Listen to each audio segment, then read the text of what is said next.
같이 조용한 기도 드리심으로 주일 1부 예배 하나님께 드리겠습니다.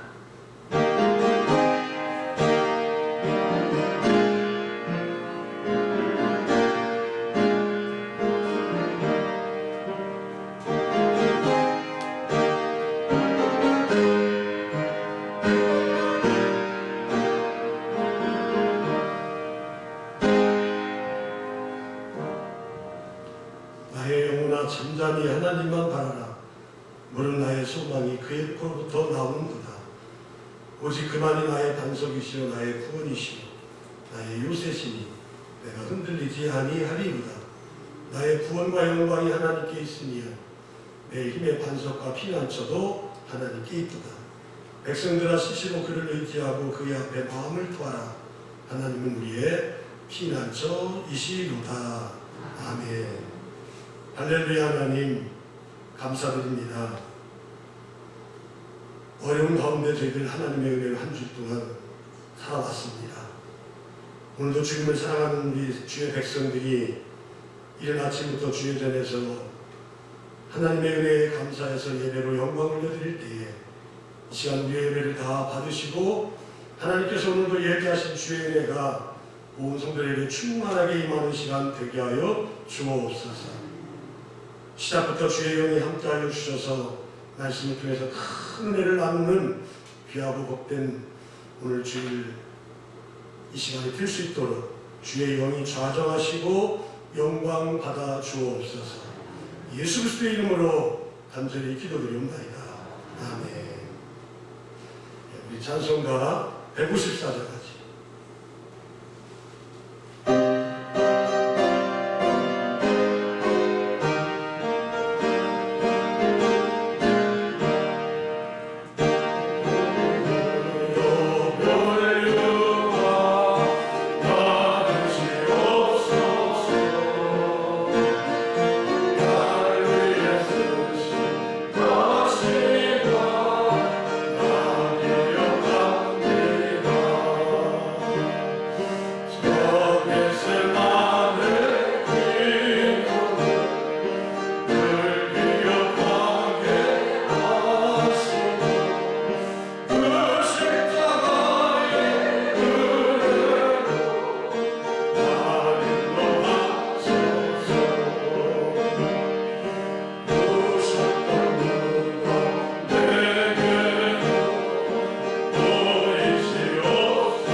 교동문 43번 시편 99편 읽어가겠습니다.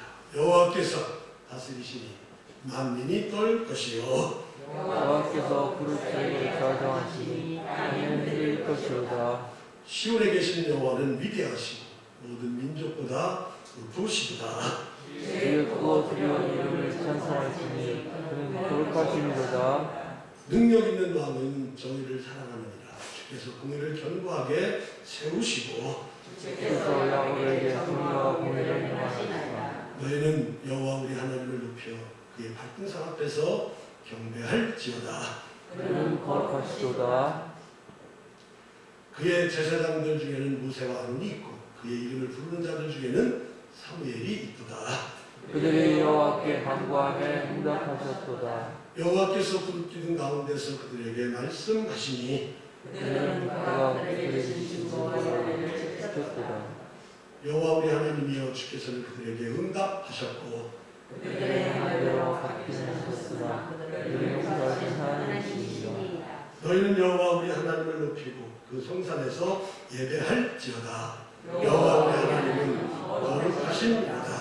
아멘. 사도신경으로 우리 신앙 고백하지요. 나는 전능하신 아버지 하나님 전지의 창조주를 믿습니다.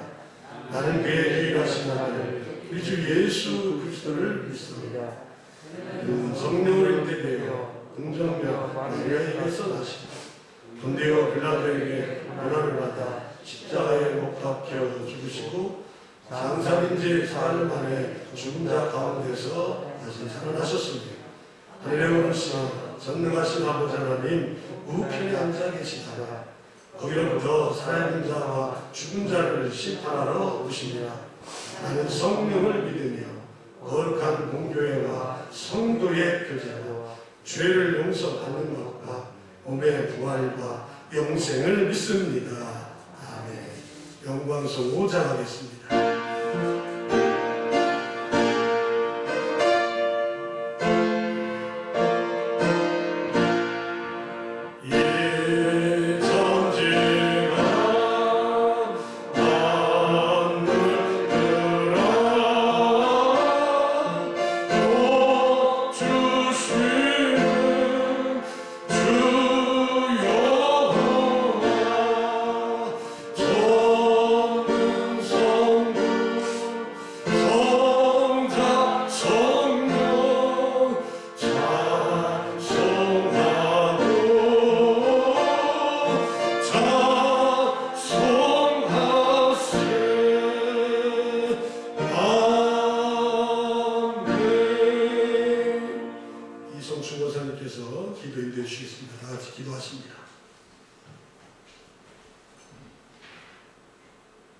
우리의 생사와 화복을 주관하신 거룩하신 하나님 참으로 감사합니다.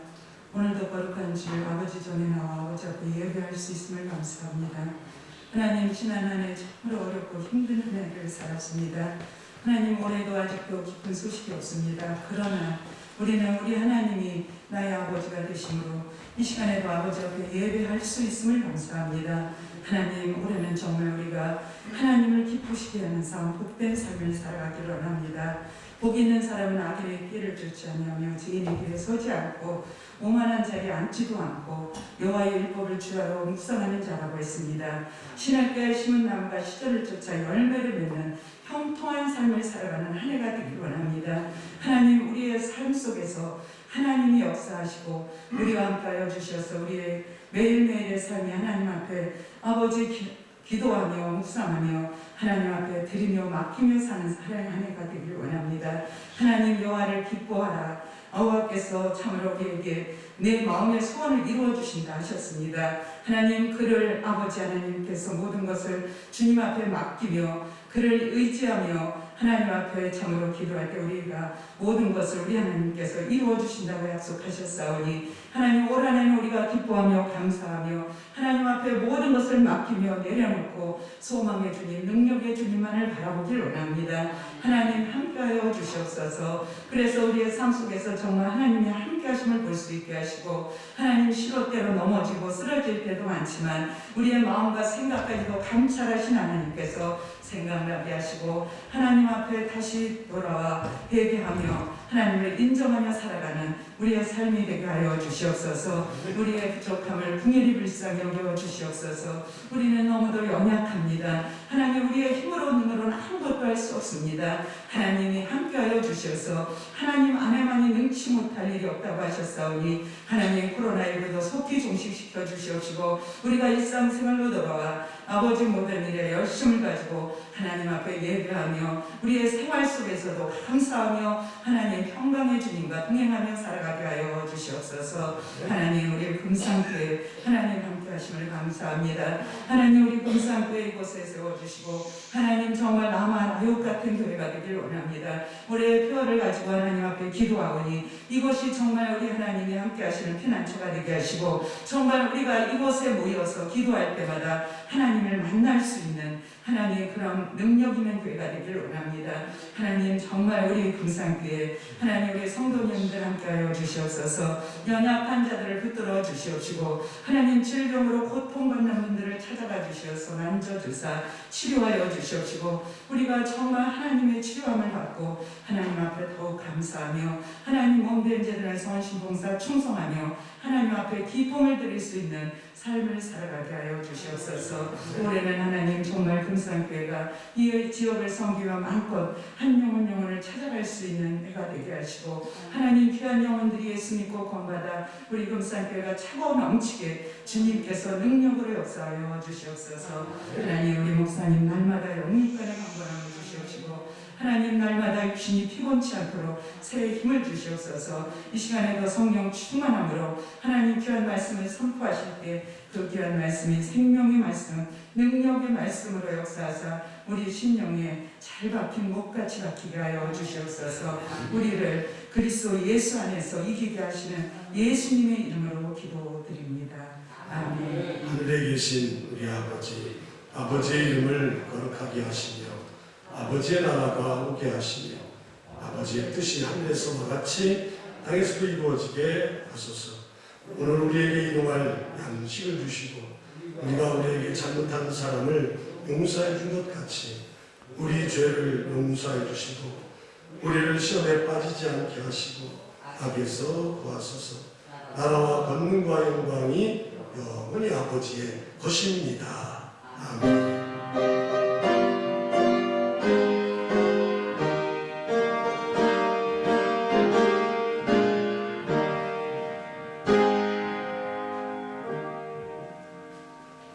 우리에게 주시는 말씀을 일어나서 받도록 하는데 마태복음 21장 1절부터 11절 말씀까지 저와 같이 교도하면서 받도록 하죠.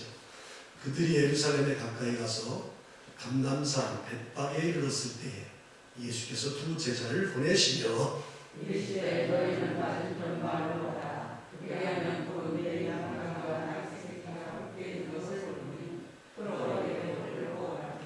만일 누가 무슨 말을 하거든 주가 쓰시겠다 하라. 그리하면 즉시 보내리라 하시니 이는 선지자를 통하여 하신 말씀을 시온 딸에게 이르기를 네 왕이 내게 임하나니 그는 겸손하여 낙이 곧 멍에 매는 짐승의 새끼를 다루다 하라 하셨느니라. 제자들에게서 예수께서 명하신 대로 하여 나귀와 나귀 새끼를 끌고 와서 자기들의 겉옷을 그 위에 얹으매 예수께서 그 위에 타시니 무리에 가서는 그들의 겉옷을 길에 펴고 다른 그들이 남당을 가여 길에 펴고 앞에서 가고 뒤에서 따르는 무리가 소리 높여 이르되 호산나 다윗의 자손이여 찬송하리로다 주의 이름으로 오시는 이여 가장 높은 곳에서 호산나 하더라. 예수께서 예루살렘에 들어가시니 온 성이 소동하여 이르되 인민이나 그라 11절 같이 우리가 이르되 갈릴리 나사렛에서 나온 선지자 예수라 하니라. 아멘. 예물 봉헌하시죠.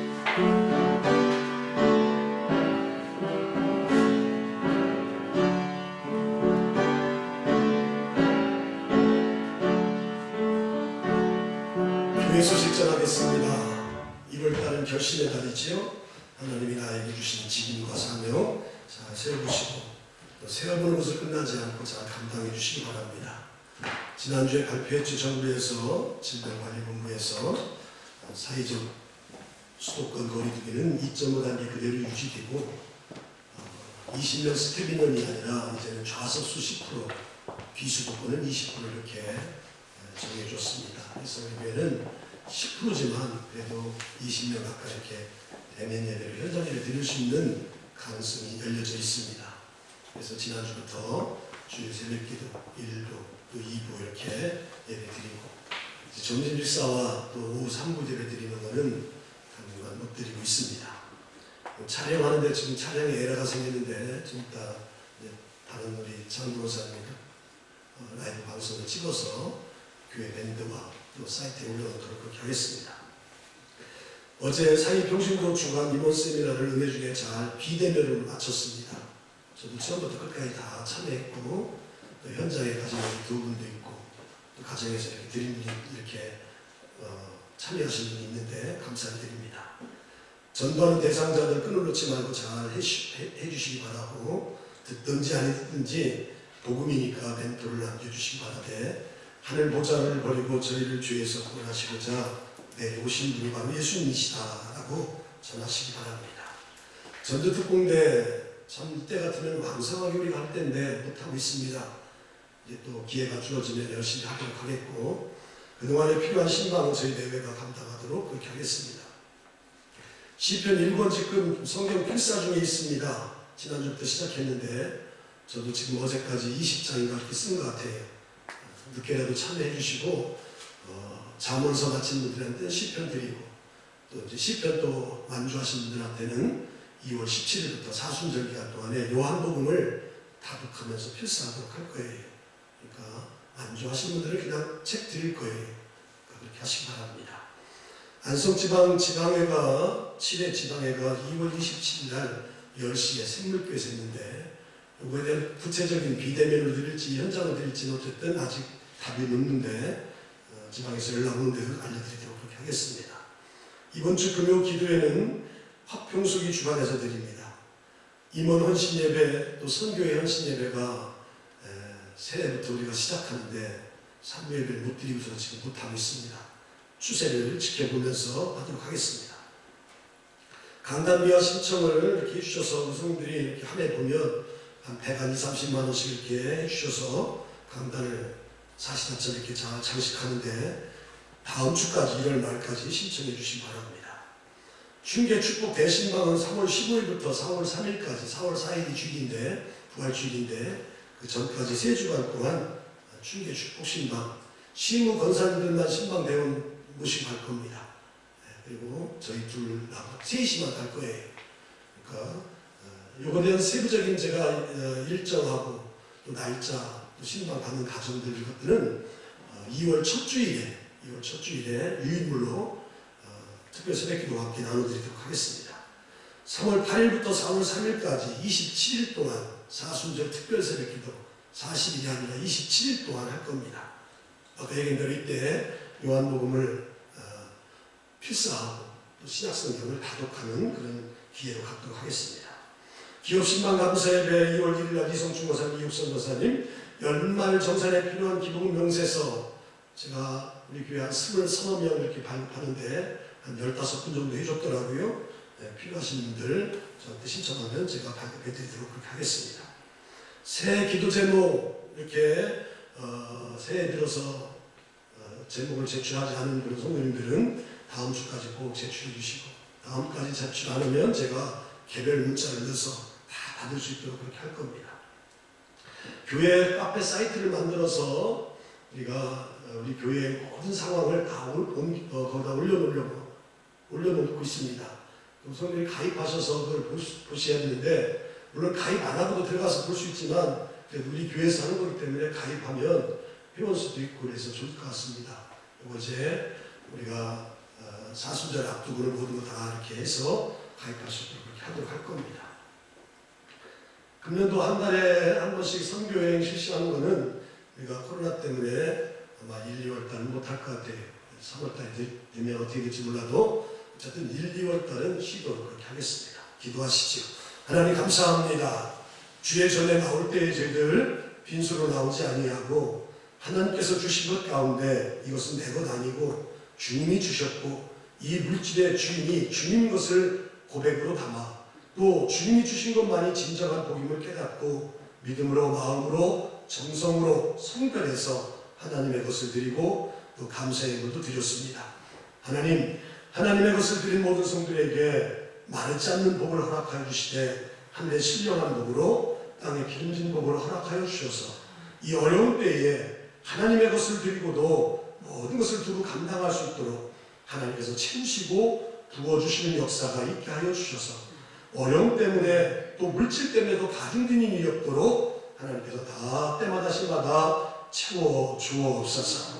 또 감사의 예물을 구체적으로 제목 따라 드리는 그런 모든 예물 받으시고 감사하는 성들에게 더 감사한 일들이 많이 생겨나게 하여 주시고 눈만 뜨고 현실을 바라보면 감사할 것은 없지만 앞으로 주실 것 또 이미 받은 것 이미 지금 누리고 있는 것 생각하여 감사할 수 있는 귀한 성들이 다 되게 하여 주옵소서. 그런 마음을 가지고 살아갈 때 하나님께서 올 한해도 감사할 일들이 많이 여기저기서 생겨나게 하여 주셔서 아하 감사하면 이렇게 감사할 일들이 많이 생겨나는구나 이런 나의 영적인 신앙의 체험을 올 한해 감당하는 성들이 다 되게 하여 주옵소서. 또 주일원금으로 일천 번제로 성미로 속회 예물로 또 신방 감사로 선교 예물로 다 드렸습니다. 하나님 동일하게 받으시고 물질 있는 것에 마음이 있다고 하신 말씀 그대로 저 물질 속에 모든 것에 저희들의 모든 것이 다 담겨져 있사오니 물질만 은행하지 마시고 물질을 가져온 성도들의 마음을 다 헤아리셔서 가장 귀한 때에 가장 귀한 것으로 적합하게 허락하여 주셔서 정말 코로나 때문에 여기저기서 힘들다고 어렵다고 하는 그런 가운데서도 다 어려움을 극복하고 감당하고 또 하나님 주신 것 가지고 더 주의 영광을 위해서도 쓸 수 있는 저들의 생애가 될 수 있도록 더 기름지게 하시고 더 주의 것으로 넘쳐나는 생애 되게 하여 주옵소서. 이 시간 종이 말씀 대언하려고 합니다. 지난주에 이어서 마태복음 강의 말씀 들을 때에 낙이 타신 예수 그리스도 종려주일에 귀하게 많이 말씀 들었지만 오늘도 주일에 이 말씀이 우리의 마음을 또 움직이게 하시고 또 우리의 마음속 심령을 비춰주게 하여 주셔서 우리가 깨달아지게 하시고 그 말씀을 통해서 나의 믿음과 신앙을 점검할 수 있는 능력 있는 생명의 말씀이 될 수 있도록 오늘도 전하는 시간 또 듣는 성들이 큰 은혜가 되어 하나님께 영광 돌릴 줄로 믿사오고 예수 그리스도의 이름으로 간절히 축복하며 기도드리옵나이다. 아멘. 할렐루야. 역사하고 인사하시지요. 잘 오셨습니다. 사랑합니다. 축복합니다.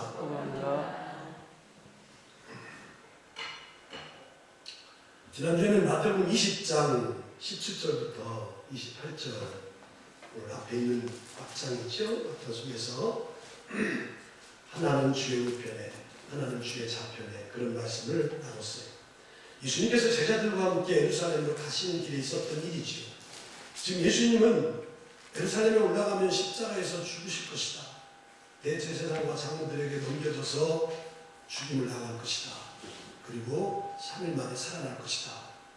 그런 말씀을 앞에서 베드로의 신앙의 고백을 들고도 얘기했고 변화산 사건에서도 얘기했고 또 지난주 본문 속에서도 3번씩이나 그렇게 얘기를 해줬는데도 불구하고 예수님의 마음을 전혀 헤아리지 못하고 제자들은 예수님이 예루살렘에 올라가면 왕으로서 가시는데 아마 그 자리에 가면 한 자리 아깝지 않을까. 그래서 부모님을 대동해서 하나는 우편에 하나는 좌편에 앉기를 이렇게 바라셨죠. 그때 예수님께서 세상의 원리와 하나님 나라 원리는 그런 게 아니다. 누구든지 크고자 하는 사람은 섬기는 자가 되어야 되고 누구든지 으뜸이 되는 사람은 종이 되어야 된다. 역설로 말했지. 그리고 인자가 온 것은 섬김을 받으려고 온 것이 아니라 섬기려고 왔고 도리어 모든 사람들의 대속을 위해서 화독제물로 희생제물로 오셨다. 그렇게 우리가 지난주에 말씀을 나눴어요.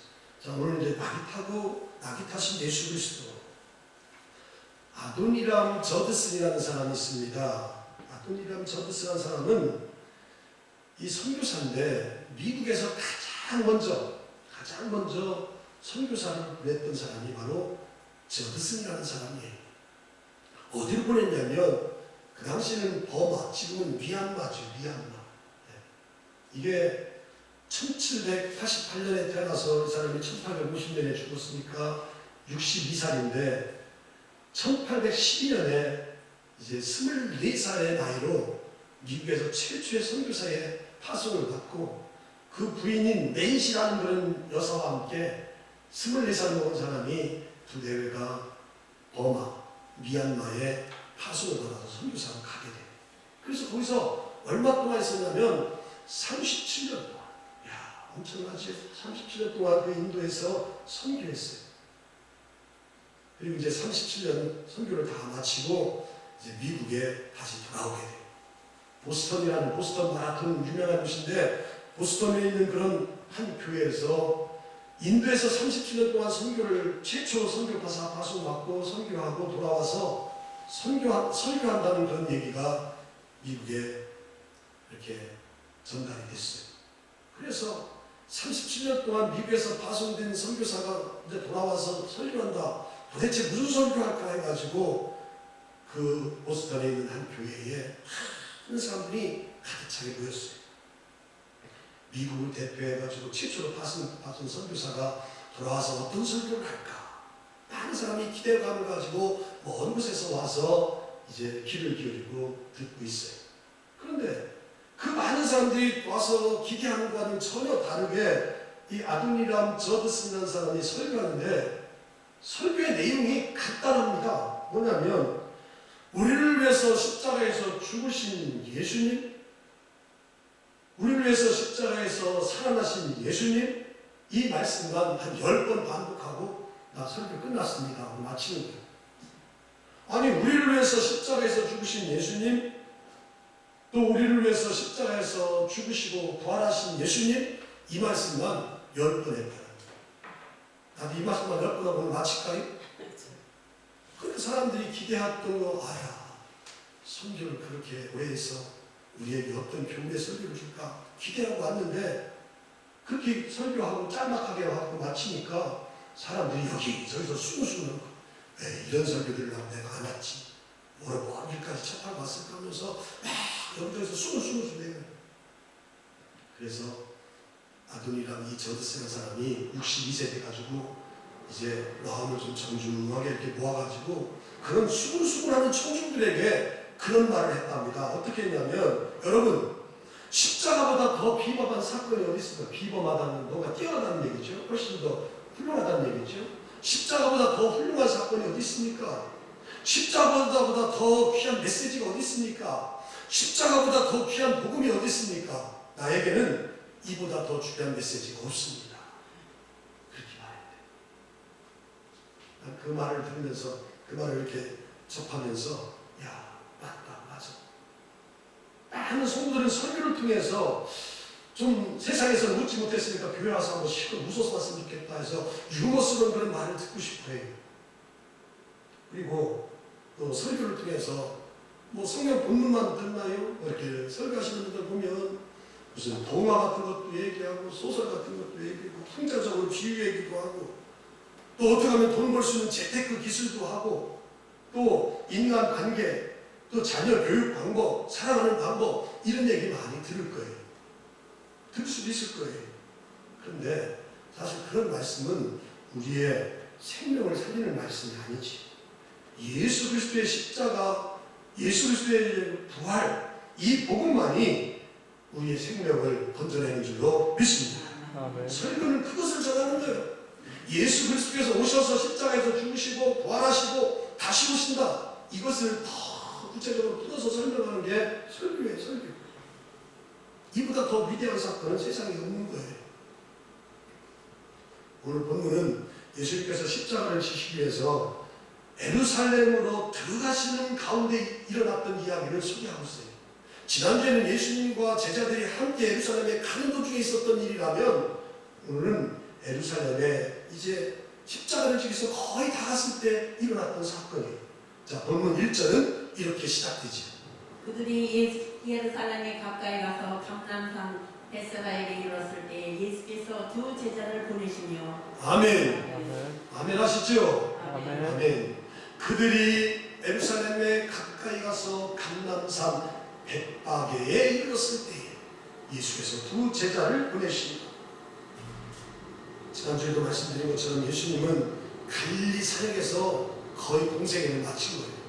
갈릴리 바다 중심으로 갈릴리 호수, 게네사렛 호수에서 제자들에게 복음을 전하고 병든 자 고치고 또 어려움 당한 사람들과 같이 하고 그런 일들을 공생애를 마치고 마지막 이제 예루살렘으로 올라가시는 거예요. 왜? 십자가를 지키기 위해서. 그런데 예루살렘에 거의 나갔을 때 어디 있냐면 예루살렘 맞은편에 있는 감람산이 있는데 그 감람산의 작은 마을인 벳바게에 이르렀다. 그래서 이 감람산은 예루살렘의 동서남북 중에서 동쪽에 좀 치우친 그런 지역의 산이에요. 그 감람산을 중심으로 우리 저 마이산을 중심으로 하산전 있고 율동 있고 금옥도 있는 것처럼 그런 산을 중심으로 감람산을 중심으로 작은 촌락이 마을이 형성된 거예요. 근데 예수님은 그 중에 한 마을인 벳바게에 이르렀을 때에 제자 같이 가던 제자 중에서 둘을 맞은편으로 보내면서 야, 저 맞은편으로 가라. 그리하면 메인 나귀와 나귀 새끼가 함께 있는 것을 보게 될 것이다. 그러면 풀어서 끌고 내게로 와라. 만약에 누가 뭐라고 얘기하거든 무슨 말을 하거든 주가 쓰시겠다. 그게 오늘 봉독한 말씀 2절 3절이잖아요. 이르시되 너희는 맞은편 마을로 가라. 그리하면 메인 나귀와 나귀 새끼가 함께 있는 것을 보리니 풀어 내게로 끌고 오라. 만일 누가 무슨 말을 하거든 주가 쓰시겠다. 그리하면 즉시 보내리라 하시니라. 예수님은 한 마을 맞은편, 벳바게 맞은편 그 마을에 가라는 거예요. 그러면 이게 지금 벳바게 맞은편이 도대체 어디일까? 많은 사람들은 또 성경학자들은 베다니가 분명할 것이다. 베다니는 마르다와 마리아와 또 죽은 나사로를 살린 곳이 바로 베다니예요. 요한복음 12장에 보면 예수님께서 예루살렘에 오셨을 때마다 어디에서 숙소에서 머물고 있냐면 이 베다니 시몬의 집에서 베다니 집에서 주무셨어요. 그래서 베다니라는 동네, 벳바게 맞은편인 베다니라는 동네와 이 벳바게 사람들은 주님이 누구시고 예수님이 누구신지를 잘 알고 있어요. 그런 관계성 때문에 주님은 제자들에게 나귀와 나귀 새끼 내인 것을 풀어오라. 주님한테 먼저 얘기하라고 않고 먼저 풀어와라. 그러면 주님이 알아서 다 하실 거다. 누가 뭐라고 말을 하거든 주가 쓰시겠다면 주님을 다 알고 있기 때문에 다 풀어줄 것이다. 그래서 제자들이 가서 예수님 말씀대로 그렇게 해서 이제 나귀와 나귀 새끼를 끌고 와가지고 나귀에게 앉을 그런 안장 대신에 자신의 겉옷을 얻고 예수님이 그 위에 타고 나귀 새끼를 타고 예루살렘에 들어가요. 그 예루살렘에 들어가는데 거기 한 무리들은 자신의 겉옷을 거기다 길에다 피고 또 나뭇가지를 베어서 길에 깔고 큰 소리로 오늘 8절 9절에서 말하는데 호산나 다윗의 자손이여 찬송하리로다. 주의 이름으로 오시는 이여 가장 높은 곳에서 무엇하더라? 호산나하더라. 그래서 예수님이 나귀와 나귀 새끼를 타고 그런 종려나무 가지와 많은 사람들이 막 큰 소리로 찬양하고 노래하는 소리를 들으면서 예루살렘에 들어갔을 때에 그 예루살렘이 조용했다고 성경을 말하지 않고 10절 11절 보니까 큰 성이 소동했다. 예수께서 예루살렘에 들어가시니 온 성이 소동하여 소동이 일어났다는 거예요. 뒤흔들어 놨다는 거예요. 그래서 이게 누구냐? 이 사람이 도대체 누구냐? 온 우리가 말하되 갈릴리 나사렛에서 온 선지자 예수니라. 이게 오늘 봉독한 말씀의 내용의 본문의 전체적인 내용이에요. 저는 오늘 이 본문을 통해서 한 서너 가지를 한번 생각해 보려고 해요. 먼저 예수님께서 나귀를 타고 예루살렘에 들어가셨다는 사실을 우리는 주목해서 봐야 돼요. 이 예수님께서 나귀를 타고 예루살렘에 입성했다 들어가셨다 이 사건은 지금 우리가 마태복음을 살펴보고 있지만 21장에 살펴보고 있지만 사복음서에 다 동일하게 나오고 있어요. 한 사건이 사복음서에 다 나오는 것은 그만큼 귀중하고 소중하기 때문에 그래요. 마가복음 11장, 누가복음 19장, 요한복음 12장 마태복음 21장 사복음서에 동일하게 나오고 있어요. 동일하게. 근데 오늘 본문 마태복음의 저자 마태는 예수님께서 나귀를 타고 예루살렘에 들어간 것이 구약의 선지자 스가랴가 예수님 오시기 전 490년 전에 활동했던 이 스가랴 선지자가 이미 예언한 사건이라고 밝히고 있어요. 자, 오늘 본문 4절 5절에서 말합니다. 4절 5절. 이는 선지자를 통하여 하신 말씀을 이루려 하심이라 일렀으되 시온 딸에게 이르기를 내 왕이 내게 임하나니 그는 겸손하여 나귀 곧 멍에 매는 짐승의 새끼를 탑도다 하라 하였느니라. 아멘. 이는 선지자를 통하여 선지자가 바로 스가랴 선지자예요. 그럼 어디 있는 말씀이냐? 스가랴 9장 9절에서 말씀하는 말씀을 지금 인용해서 마태 기자는 말하고 있어요. 스가랴 9장 9절. 시온에 따라 크게 기뻐할지어다 예루살렘에 따라 즐거이 부를지어다. 보라 내 왕이 내게 임하시나니 그는 공의로우시며 구원을 베푸시며 겸손하여 나귀를 타시나니 나귀의 작은 것 곧 나귀 새끼니라. 아멘. 이미 예수님 오시기 전 490년 전에 활동했던 이 스가랴 선지자가 예언한 말씀을 지금 인용해서 예수님이 예루살렘의 만왕의 왕으로 가실 때는 무슨 뭐 말 타고 나오지 아니하고 여기 지금 멍에 매는 나귀 새끼를 타고 갈 것이다. 그래서 오늘 본문의 말씀 4절 5절에 보면 네 왕이 임할 것이다. 또 나귀 매는 짐승의 말씀, 나귀 매는 그런 짐승의 새끼를 탈 것이다. 이 말씀은 이미 스가랴 선지자가 스가랴 9장 9절에 예언한 말씀 그대로 즉흥적으로 이루어진 것이 아니라 이미 예언된 말씀대로 예루살렘에 입성하신 그 예수님이야말로 정말 구약의 성경에 예언된 메시아고 만왕의 왕이라고 증언하고 있다는 거예요. 그런데 아무리 봐도 예수님께서 나귀를 타고 예루살렘에 들어가시는 그런 모습은 왕의 모습하고는 좀 안 맞아요. 왕의 모습이 뭡니까? 왕은 어떤 전쟁을 하고 하면 승전가이기 때문에 정복가이기 때문에 막 말을 타고 막 깃발을 놓치면서 막 이렇게 들어가야 되는데 그런 모습은 전혀 없어요. 수많은 사람들이 대동하고 또 말을 타고 화려하게 들어가야 되는데 그렇지 않아요. 예수님은 전혀 그런 모습이 없어요. 예수님이 준비하신 것은 놀랍게도 나귀예요. 나귀. 그것도 멍에를 매는 나귀 새끼예요. 새끼. 나귀 새끼를 타고 예루살렘에 입성하셨다는 거예요. 이게 굉장히 의미하고 상징하는 게 큰 건데 예수님께서 이 땅에 구원하러 오신 만왕의 왕인 메시아이신 예수님이 나귀 새끼를 탔다는 것은 그 예수님께서 이 세상을 구원하는 그런 방법과 직접적인 연관이 있다는 거예요. 세상의 방법은 정복하는 게 방법이잖아요. 그런데 예수님의 방법은 오히려 나귀 새끼를 타고 예루살렘에 입성해서 십자가에서 죽으시는 거예요. 그렇기 때문에 주님은 나귀 타고 예루살렘에 입성할 수밖에 없었어요. 정복하기 위해서가 아니라 대신 죽기 위해서 그런 거예요. 그렇습니다. 주님께서는 겸손하게 나귀를 타고 예루살렘에 들어가신 것은 그의 십자가에서 십자가의 죽음만이 모든 자기 백성들을 그들의 죄에서 구원할 수 있는 유일한 방법이기 때문에 지금 나귀 새끼를 타고 들어갔다는 사실이에요.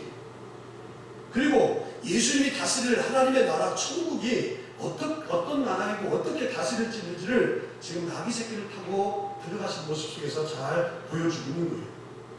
우리가 지난주에 살펴본 것처럼 제자들과 함께 예루살렘에 제자들과 함께 같이 갈 때에 예수님은 죽으러 간다고 하는데 제자들은 서로 높은 자리를 차지하려고 했을 때에 예수님께서 하신 말씀도 바로 오늘 여기 지금 이 나귀 새끼를 타고 가는 모습하고 동일하게 연관이 되어지는 거예요. 자, 마태복음 20장 25절부터 27절에 제자들이 서로 다투려고 할 때 예수님께서 주신 말씀 한번 들어볼까요? 예수께서 제자들을 불러다가 이르시되 이방인의 집권자들이 그들을 임의로 주관하고 그 고관들이 그들에게 강세를 부리는 줄을 너희가 알거니와 너희 중에는 그렇지 아니하니 너희 중에 누구든지 크고자 하는 자는 너희를 섬기는 자가 되고 너희 중에 누구든지 으뜸이 되고자 하는 자는 너희의 종이라. 지난주에 말씀 살펴봤잖아요.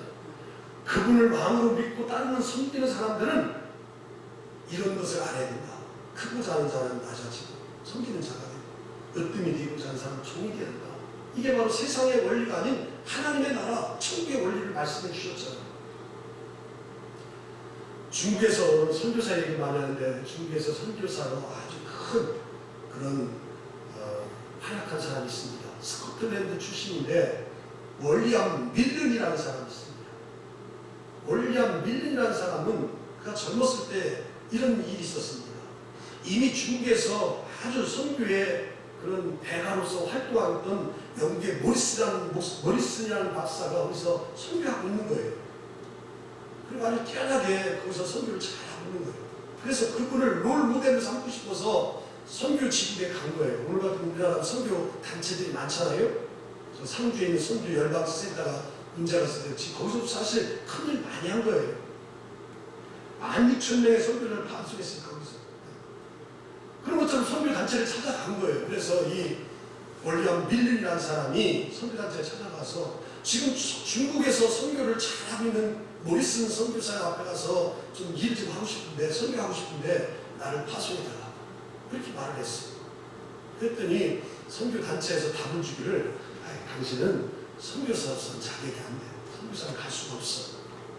대신 지금 그 모리슨 박사가 중국에서 열심히 지금 선교하고 있는데 그분 가서 도울 수 있고 그분의 종으로 사환으로 갈 수만 있다면 내가 보내주겠네. 그런 말을 해요. 그러니까 이 월리엄 밀른이라는 사람은 나는 선교사로 가서 이렇게 일을 하려는데 그 사람의 그 모리슨 롤 모델을 잡고 있는 사람의 종이 되라, 가서 사환이 되라 이렇게 얘기하니까 좀 마음이 껄끄럽지만 그래도 난 가겠습니다. 가서 내가 종으로 가서 나무 해오라면 나무도 해오고 물을 길러오라면 물도 해오고 종으로 일을 하라면 다 하겠습니다 라고 그렇게 간 거예요. 가서 실제 그렇게 했습니다. 그러고 나서 얼마 지난 후에는 이 모리슨 박사보다도 더 중국에서 선교의 큰 활약과 아주 훌륭한 선교사의 힘을 나는 사람, 우리가 잘 아는 스코틀랜드 출신의 월리엄 밀른이라는 사람이 보잘것없이 갔지만 크게 활약했잖아요. 우리 주님도 나귀 타고 예루살렘에 들어가셨어요. 정복자가 아니라 구원자로 십자가에 달려서 죽기 위해서 예루살렘에 들어가셨어요.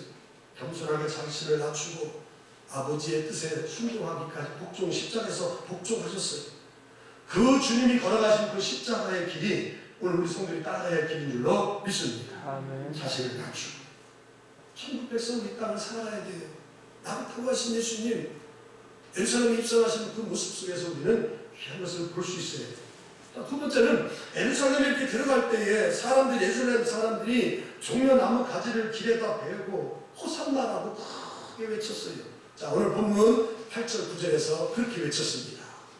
무리의 대다수는 그들의 겉옷을 길에 펴고 다른 이들을 나뭇가지를 베어 길에 펴고 앞에서 가고 뒤에서 따르는 무리가 소리 높여 이르되 호산나 다윗의 자손이여 찬송하리로다. 주의 이름으로 오시는 이여 가장 높은 곳에서 호산나 하더라. 아멘. 예수님께서 나귀를 타고 예루살렘의 성으로 들어가자 어떤 사람들은 자신의 겉옷을 벗어서 예수님 가시는 길에 다 펼쳐놓고 어떤 사람들은 나뭇가지, 종려나뭇가지를 베어가지고 길에 다 펼쳐놨어요.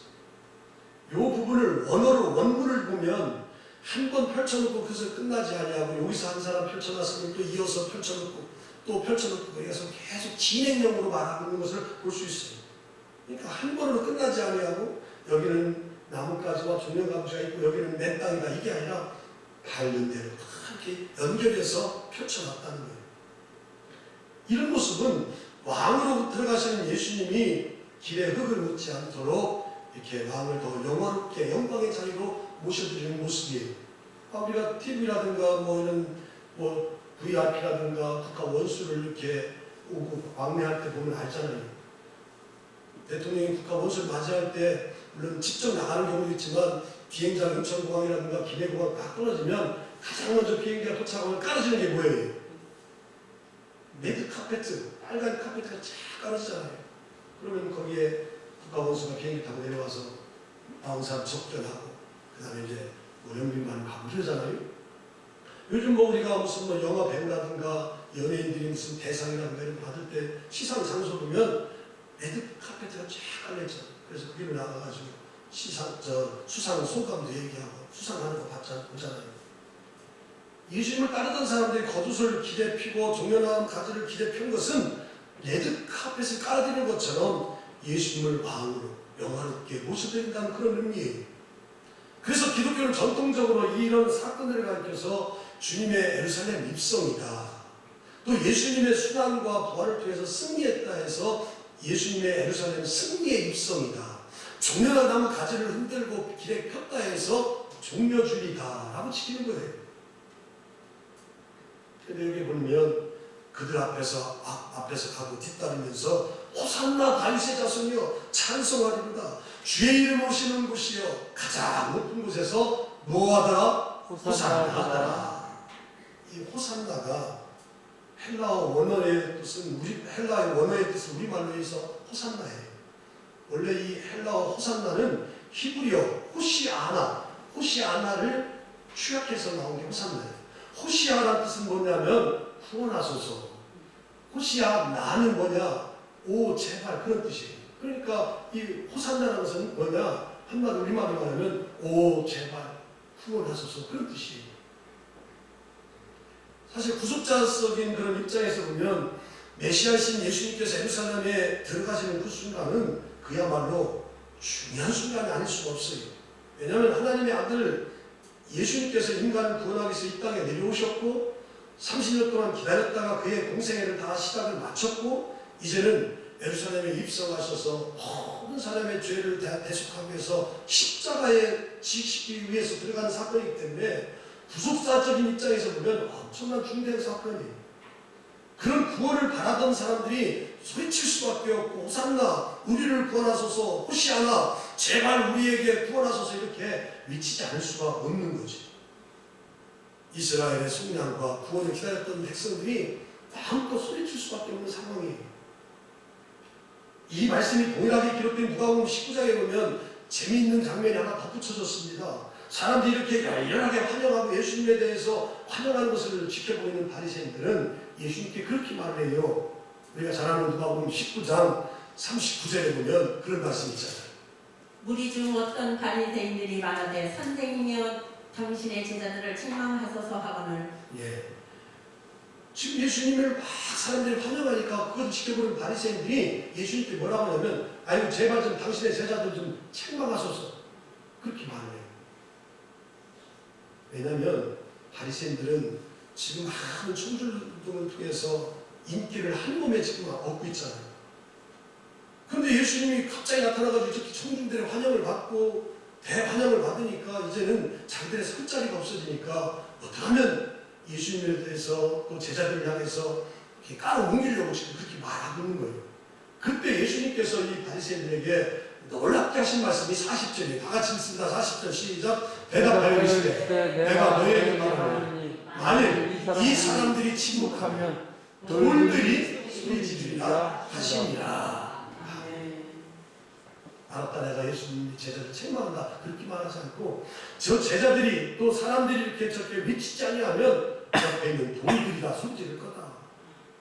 그러니까 호산나 다윗의 자손이여 찬송하리가 가장 높음에서 지극히 높음에서 호산나 하더라. 이 말씀은 그 누구도 막을 수가 없다는 거예요. 저 사람들의 외침이 멈추면 돌들이 막 소리칠 거니까. 나는 이 모습을 보면서 우리가 예배하는 지금 우리의 모습이 예루살렘의 백성들처럼 이런 마음으로 주님 앞에 나아가야 되지 않겠어요? 죄로 인해서 죽었던 우리를 살려주신 그 은혜에 너무나 감격해서 하나님과 원수되었던 우리들을 하나님과 화평으로 만들어주신 그의 피값을 생각하면 너무나 감사하고 감격한 마음으로 예루살렘 사람들처럼 소리치고 외쳐야 될 줄로 믿습니다. 한번 소리쳐보세요. 호산나 호산나 시작. 호산나 호산나. 이게 소리치는 거예요? 얘기하는 거지. 어저께 찬양에 그 사람 누군 그런데 어떤 거냐 밤에서 큰 소리 쳐가 목이 나셨다. 목이 쉬어서 이제 제 목소리가 나와야 이제 노래가 되는 거예요. 그렇게 호산나 호산나 하면 많았죠. 자 예루살렘에 왜 들어가셨느냐. 또 예루살렘의 종려들을 나무편에서 호산나 외쳤다. 그리고는 세 번째 살펴본 것은 왜 그들이 호산나라고 외쳤을까? 왜 호산나라고 왜 찬양했는지에 대해서 살펴볼 거예요. 당시에 낙이 타신 예수님을 환영했던 우리들이 호산나 다윗의 자손이여 찬송하리다 주의 이름 오시느니여 9절의 말씀 그렇게 외친 것은 이 말씀도 그냥 즉흥적으로 외친 것이 아니라 시편 118편 25절 26절을 인용해서 외친 거예요.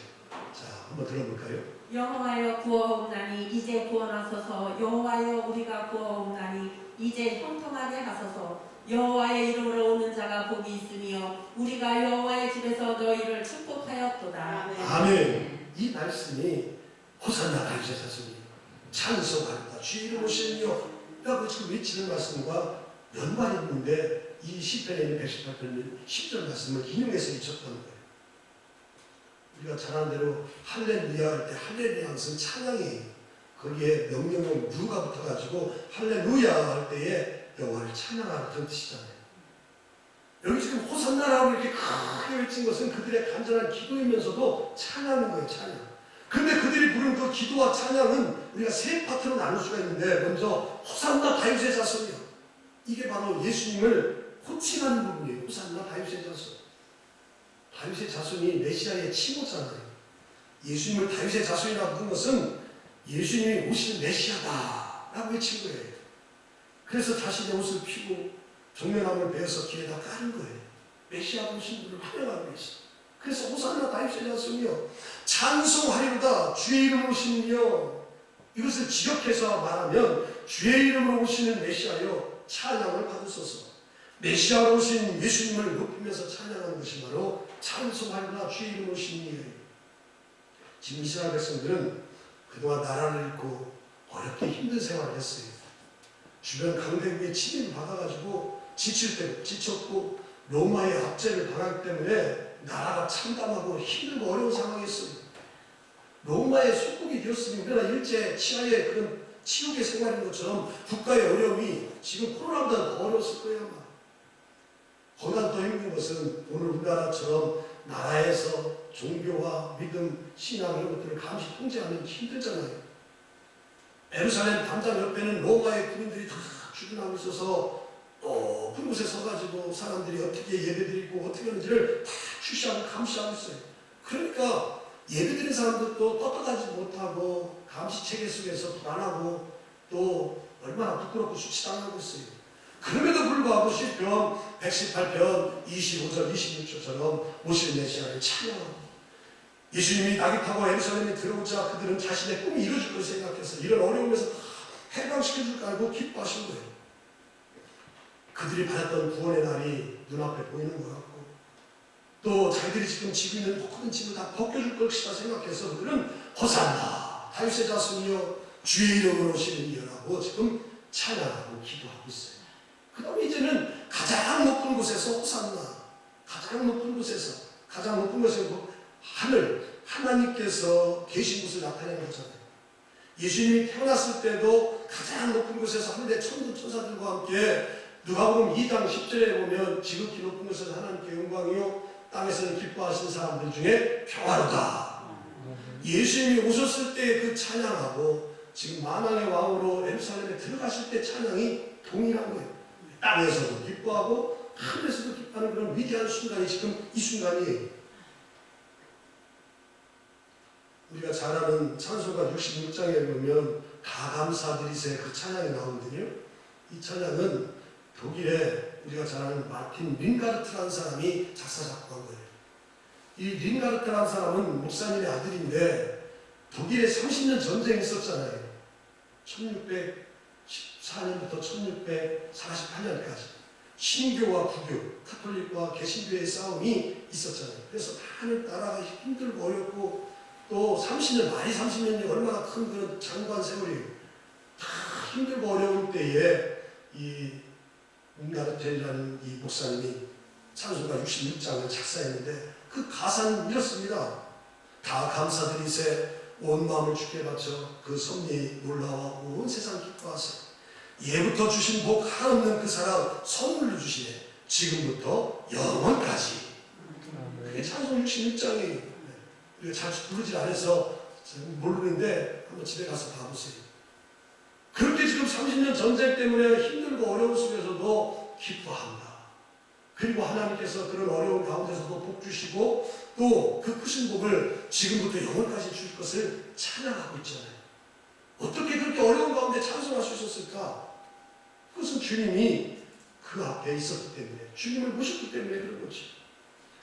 그의 현실은 전쟁의 그런 상황과 현실을 보지 아니하고 주님을 바라보니까 그런 염려와 걱정과 불안과 또 어려움 속에서도 찬양하고 있더라는 거예요.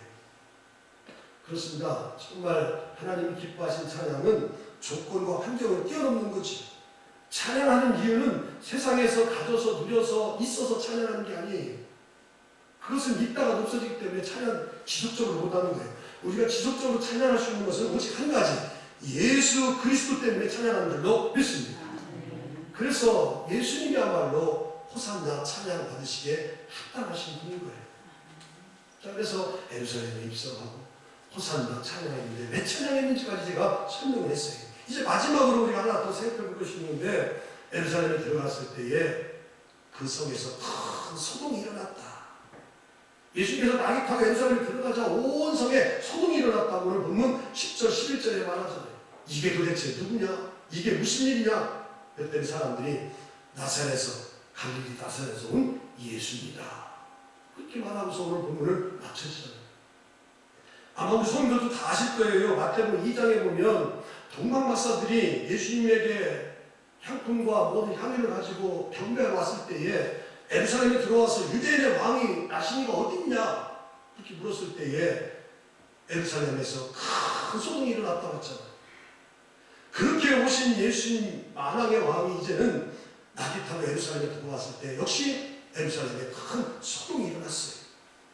갈릴리에서 시작된 하나님의 복음이 낙이 타고 예루살렘에 들어오시자 예수님과 함께 마지막으로 못 찾기 때문에 이 예루살렘에 큰 소동이 일어났어요. 그렇습니다. 복음은 이 세상을 소동케 하는 줄로 믿습니다. 혼미한 백성들을, 마귀들에게 붙잡힌 그런 백성들을 혼미하게 만들고 사람들의 마음을 뒤흔들어서 하나님의 품을 떠나고 죄악으로 달려가는 사람들을 소동이 일으켜서 흔들어서 하나님께로 향하는 게 복음의 능력이죠. 예루살렘뿐만 아니라 온 세상을 뒤흔들어 놓는 게 이 복음의 능력이지요. 실제로 예수님의 복음의 역사가 들어간 그 나라, 그 지역은 복음 때문에 모든 것이 다 달라졌잖아요. 우리나라도 그렇잖아요. 130년 전에 그렇게 못 살던 우리나라가 복음이 들어와서 1000만 기독교인들이 생기다 보니까 얼마 지나지 않아서 우리나라도 세계 강국의 10위권이 됐잖아요. 또 그렇게 미개였던 우리나라가 복음이 들어와서 예수님이 복음이 들어와서 우리들의 소동을 시켜놔가지고 이렇게 삶이 변화되어서 하나님을 경외하는 백성이 됐잖아요. 복음이 들어가는 곳마다 모든 민족의 소동이 일어나서 예수의 무릎에 꿇게 하고 하나님께 영광 돌리는 일들이 일어났잖아요. 그 복음의 능력이 저와 성도님 삶에도 들어와서 우리의 인생을 송두리째 놀랍게 바꿔놨잖아요. 그렇게 우상을 섬기고 하나님을 떠나 살던 사람들이 하나님으로 인해서 구원받고 천국 백성 되어서 금산교회를 섬기고 천국을 유업으로 받을 수 있는 거 복음 때문인 줄로 믿습니다. 낙이 타보신 예수 그리스도 그분을 인해서 코라를 살고 있는 이 시대에 더 호산나 찬양하며 살 수 있는 그런 성도가 될 수 있기를 주님의 이름 가지고 축복합니다. 하나님 감사합니다. 21장 말씀을 통해서 우리가 잘 아는 말씀입니다. 예수님께서 낙을 타고 예루살렘에 일어났던 종려 중에 참 많이 들었던 말씀인데, 오늘도 우리가 마태복음을 이어서 강의하기에 아버지 하나님 종이 말씀 증거하면서 예루살렘에 입성하시는 모습, 또 입성하실 때에 많은 사람들이 종려나무 가지를 펴면서 호산나 외쳤고 외찬양했고, 또 예루살렘에 큰 소동이 왜 일어났는지에 대한 말씀을 오늘 본문을 통해서 잘 살펴보게 해주셔서 감사합니다.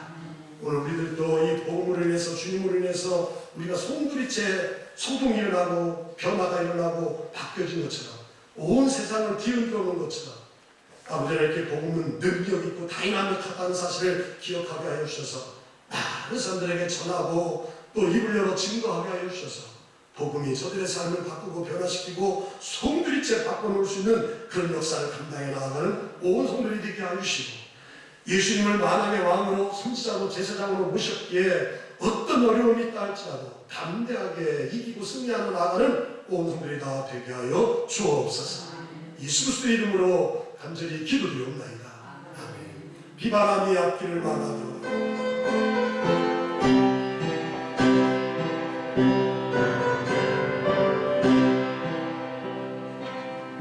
비바람이 앞길을 막아도 나는 가니 주의 길을 가니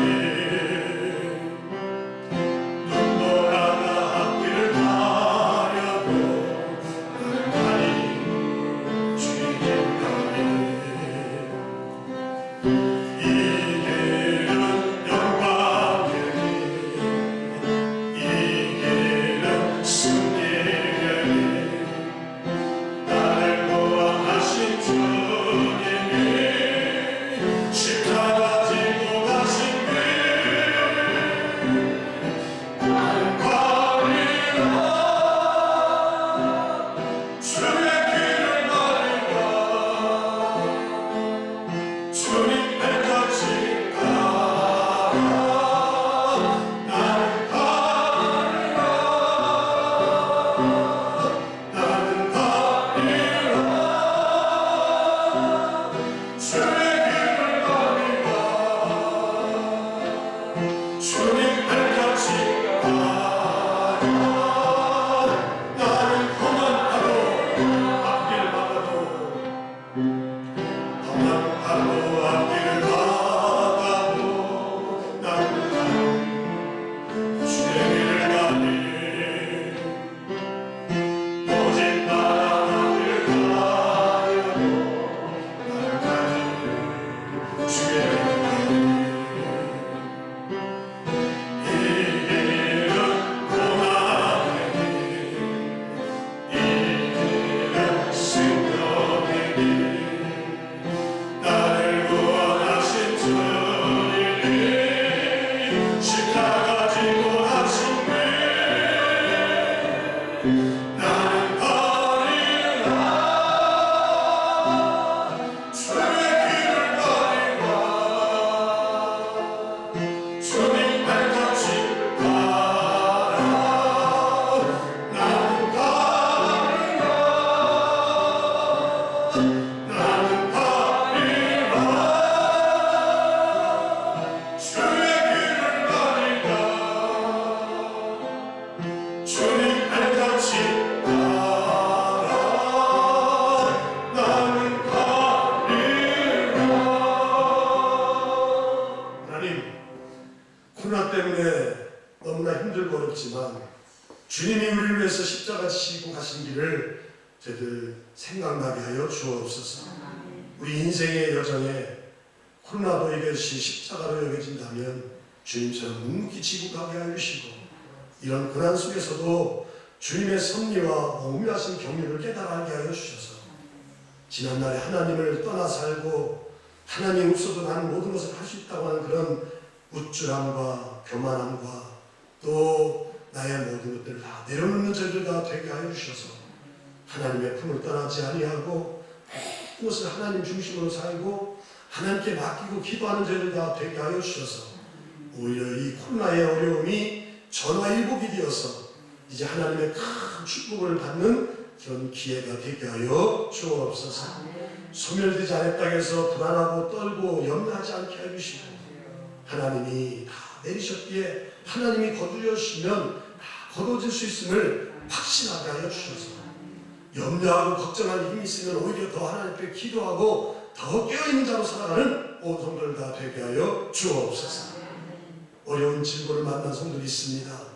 머리부터 발끝까지 아버지의 만난 질고를 다 주님 찾아가 어루만져 주셔서 아버지 주님의 손길 통해서 다 회복함을 얻게 하시고 강건하게 해주시고 또 이런 질병이 우연은 없는데 왜 왔는지를 먼저 돌아보게 하여 주셔서 나를 연단해서 쓰시려고 하는 건지 아니면 악한 영이 아버지 하나님이여 나에게 역사해서 나를 믿음 생활 못하게 하고 있는지를 잘 분별하게 하여 주셔서 잘못된 거 고치고 회개하게 하시고 또 아버지 하나님이여 나를 전문같이 연단하시려고 하는 모습은 잘 참고 인내하게 하여 주셔서 이런 어려움을 딛고 더 아버지 하나님이여 더 강건할 수 있는 기라성들이다 되게 하여 주시고 이 연약한 질고가 세상의 의학과 의술로 안 된다 할지라도 주님이 함께 하시면 치유하시면 나음을 받을 수 있는 그 확신과 믿음 가지고 주님께 맡기는 저희들 다 되게 하여 주옵소서.